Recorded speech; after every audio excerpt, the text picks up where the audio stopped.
రాజధాని లేని రాష్ట్రానికి అత్యాధునిక నగరాన్ని నిర్మించాలని టీడీపీ సంకల్పించింది. టీడీపీ నేతృత్వంలోని ఎన్డీఏ ప్రభుత్వం అమరావతిని రాజధానిగా నిర్ణయించింది. ఆ నిర్ణయానికి విపక్ష వైసీపీ నేత జగన్మోహన్ రెడ్డి సైతం అసెంబ్లీ సాక్షిగా ఆమోదం తెలిపారు. అమరావతి నిర్మాణం శరవేగంగా జరుగుతున్న తరుణంలో ప్రభుత్వం మారడంతో రాజధానికి కష్టకాలం ప్రారంభమైంది. 5 ఏళ్లు అమరావతి నిర్మాణం ఆగిపోయింది. ఇప్పుడు తిరిగి కూటమి రావడంతో నిర్మాణ పనులు శరవేగంగా సాగుతున్నాయి.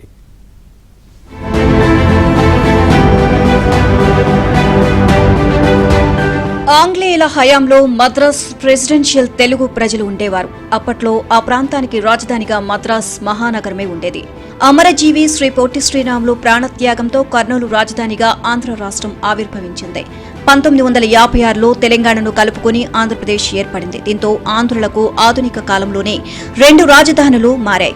తెలంగాణ ఉద్యమం తొలి దశలో ప్రత్యేక తెలంగాణ రాష్ట్రం కోసం పోరాటం జరిగినా రాష్ట్రం ఏర్పడలేదు. మలిదశ తెలంగాణ ఉద్యమంలో మాత్రం ఆంధ్రప్రదేశ్ రాష్ట్రం 2గా విడిపోయింది.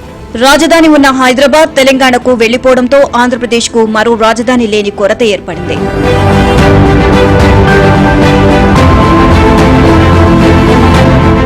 ఆంధ్రప్రదేశ్లో ఎక్కడా రాజధాని పెట్టినా ప్రత్యేకవాద ఉద్యమాలు తలెత్తే అవకాశం ఉందని భావించిన అప్పటి ముఖ్యమంత్రి నారా చంద్రబాబు నాయుడు అన్ని ప్రాంతాలకు సముదూరంలో కృష్ణానదీ తీరంలో అమరావతిని రాజధానిగా నిర్ణయించారు.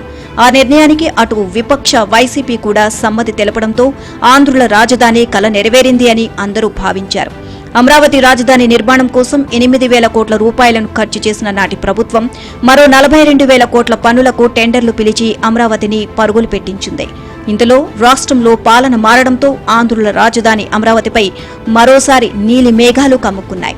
అమరావతి నిలవాలి, అమరావతి నిలవాలి, సేవ్ అమరావతి, సేవ్ అమరావతి, ఒకే రాష్ట్రం, ఒకే రాష్ట్రం.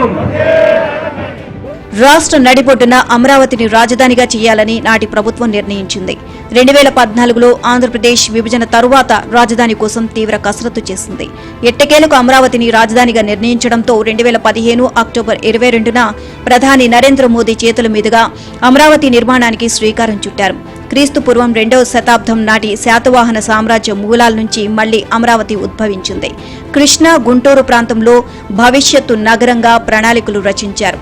అమరావతి ప్రాంతంలో 29 గ్రామాల రైతులు 100 రోజుల్లోనే రాజధాని కోసం తమ భూములను దారాదత్తం చేశారు. అయితే రాజకీయ మార్పులు అమరావతి ఉసురు తీశాయి.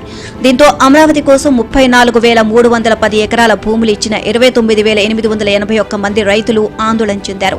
2019లో వైసీపీ అధికారం చేపట్టగానే అమరావతి నిర్మాణాన్ని నిలిపివేసింది. రాజధాని నిర్మాణం కోసం సింగపూర్ కన్సార్టియంతో చేసుకున్న ఒప్పందాన్ని సైతం ఏకపక్షంగా రద్దు చేసింది. దీంతో రైతులు ఒక్కసారిగా ఉద్యమించారు.